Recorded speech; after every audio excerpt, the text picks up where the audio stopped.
We're ready. We're Yes. going. All right. I have Randle Nickerson and Salma Siddick. Welcome to the show, you both. Hello. Good to see you. I know we have to share a microphone. All right. So if you are regular on my show, you listen to Salma back. I think was it a year ago, Salma? I thought it was like October or something. Yeah. Was it?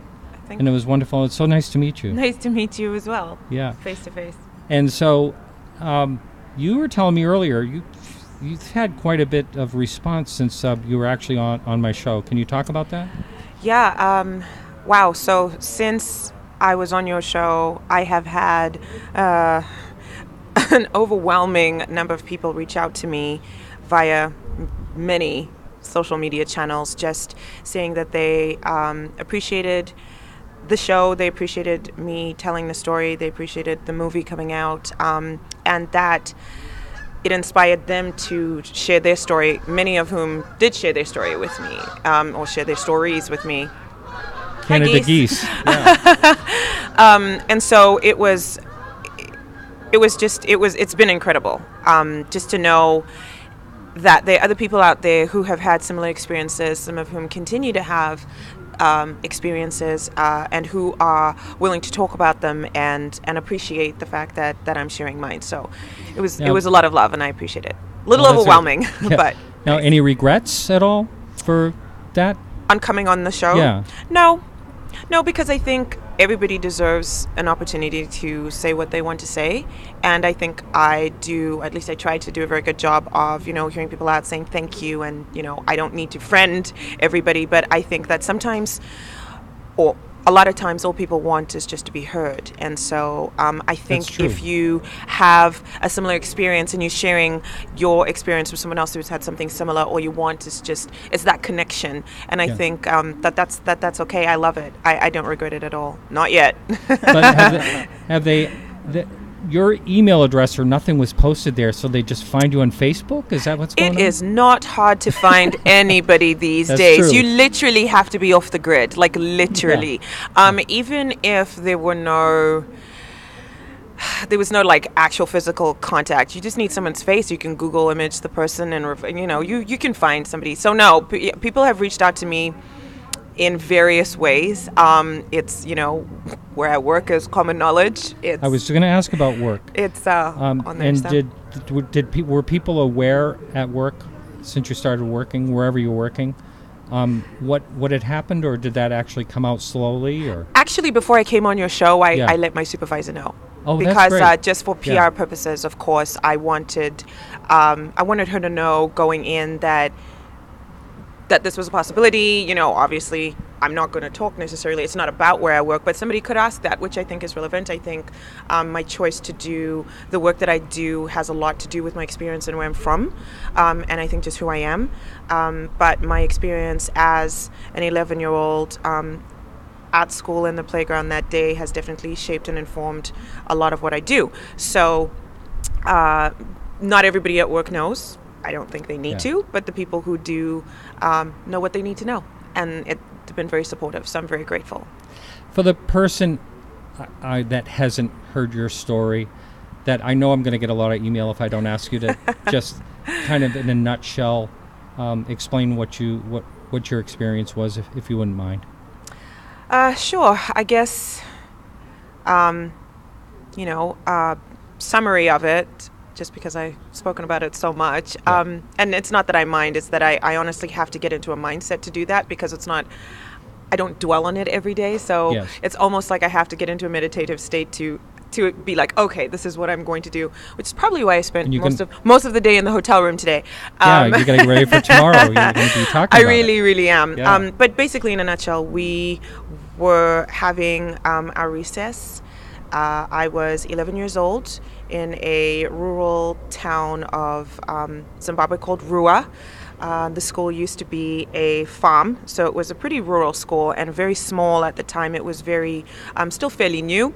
So I think Randall told me that they weren't more than 200 students. I thought it was 3, but I think it was 280 or something. Mm-hmm. There we go. So not a lot. So our classes were pretty small.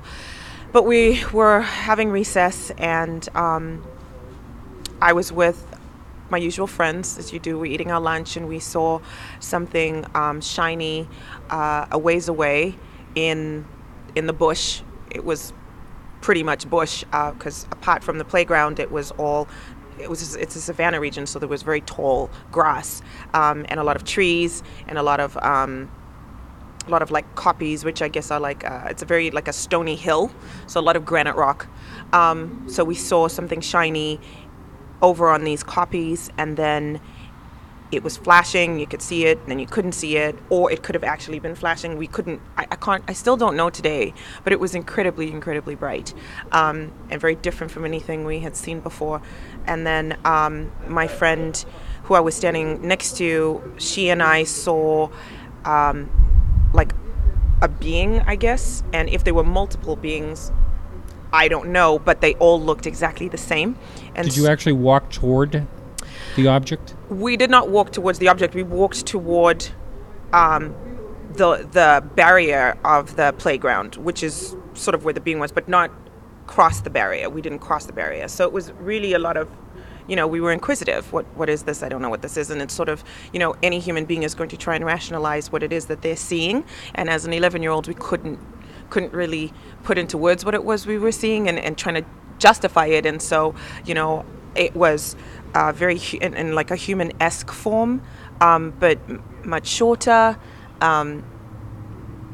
really big head, really big eyes. If it did have a nose, couldn't really see it, but also the skin pigmentation was very, very different. It was very odd. It was nothing like I'd ever seen before. And the closest thing that I could compare what it was wearing would be something like a scuba diving suit. It was just very form-fitting, very black, a little shiny at times, but I don't know if that was just the sun. It was a pretty warm day. It was a beautiful day. Every day is beautiful in Zimbabwe, actually. So it was just a very normal day, and then this happened. It was very, very immense, very intense, and clearly has changed my life. So, in a nutshell, that's it. Yeah. Did you walk away when this was happening, or did you stay there until it walked away or turned away or went away? Yeah, no, I actually broke my eye lock with it because I wanted to go and check on my brother and sister, who were much younger and playing in a different part of the playground, because I felt that if I was afraid, then they must be terrified too. But there are a lot of other things that happened during this interlocking moment that I go into in my piece tomorrow.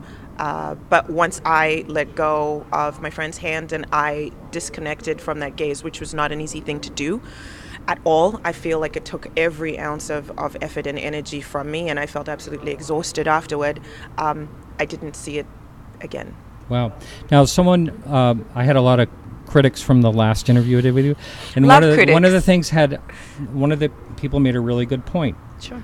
You mentioned that there was no telepathic message to you, and someone wanted to know why you thought there was no telepathic when other people had it. I think that's a great question. So this is something I've been pondering over, especially since your podcast and in talking more about what happened and being a lot older now, trying to figure some pieces out. I think if I did get a message, I don't remember. So because I don't remember doesn't mean it didn't happen. But I think that the fact that I disconnected this interlocking moment has a lot to do with it. Mm-hmm. But honestly, during that moment, I don't know that, and I don't know how long that moment was for. I could not tell you. My sense of time was completely warped. Everything slowed down, and I couldn't hear a thing. This is a playground full of children. Of course, there were kids playing on this side, and there were some other kids who were very confused by what was going on, and some started to cry. So there was definitely noise, but I couldn't hear a thing. Wow. So amazing. I think me breaking the locked gaze has a lot to do with it, but I don't want to sit here and say that it was easy, because it wasn't. I have never felt so tired and drained in all my life. Really? Yes. Yes. And you probably was totally confused by why that was. Yes, I couldn't.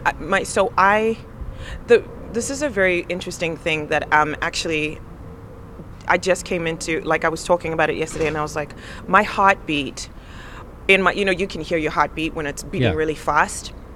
I definitely had palpitations in that moment, even though everything was slowed down, which Wow. was so trippy. I Yeah. don't even know how to describe, but I just remembered this yesterday. And so what I'm realizing is, as I'm talking more about the incident, which I never really did on this much of a scale before, and as in depth. And I'm a lot older, and I'm able to, I think, do a lot of inner assessment and outer assessment. That it really it helps me to be able to dig into things that I maybe wasn't ready to tap into before. So I definitely appreciate that, and I appreciate having this platform to really unwind and talk about some things that maybe I didn't want to think about before, because I don't know how to make sense of it. Has anyone ever asked you to do regression? Yes. And what's your thoughts on that? No. Okay.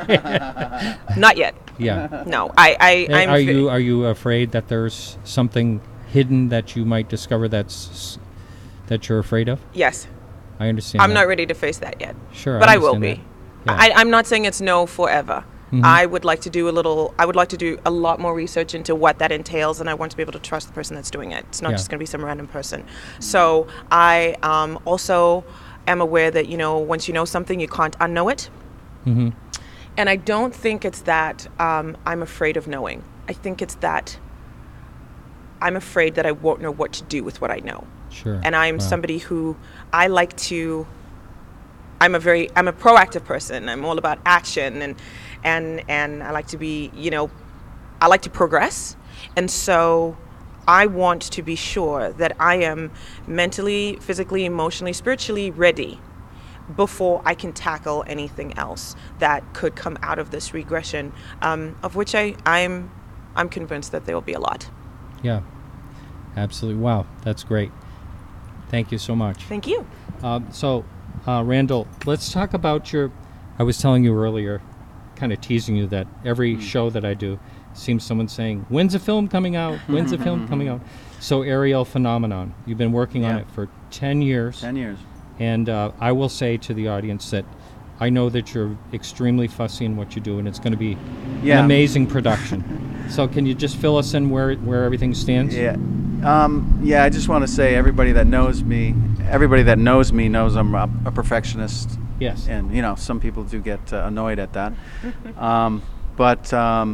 It's, I know people have been waiting for this. I do understand that. But I feel like, I actually feel proud that it's taken this long, in a sense, because of it's been done right. And I feel like, it's just a lot of work. I'm a little exhausted. I've been working 8 o'clock in the morning till 11 at night for, I don't even know how long now, months. And but we're very close. Yeah. You'll Well, definitely. it's a passion of yours too, right? It is. Yeah. Yeah, it is. I mean, just listening to her, Salma, be able to say what she just said, and getting the feedback that she's been getting, and having other people be able to share their stories, that means the world to me. Sure. That means there's so much more to this than just a film. Right. Yes. It's about having people be able to be heard. You said it perfectly. This year definitely is going to be the year, man. I can definitely positively say that. We only have like 200 days left, or even less than that. Yeah. Yeah. So actually 130 days or something like that. Yeah. TikTok. So yeah, exactly right. So Counting him down. So I mean, at some point soon, I'm not going to even know when. The decision will not just be my decision as far as release date. Well, we'll stay in touch. And, For sure, and I I'll will definitely help you when that's ready to come But I'm out. so excited for people to see it, because it's a powerful story. It's a work of art. It's I've had just great people working on it, and so much help from so many people, through GoFundMe, or, not GoFundMe, but different pages and donations. I mean, we've had it's just hundreds of people have been involved. Yeah. So Yeah. All right. Well, thank you Yeah. too so much. Thanks for It was having us. wonderful. Thanks for having us. Thank Yeah. you. Thank you.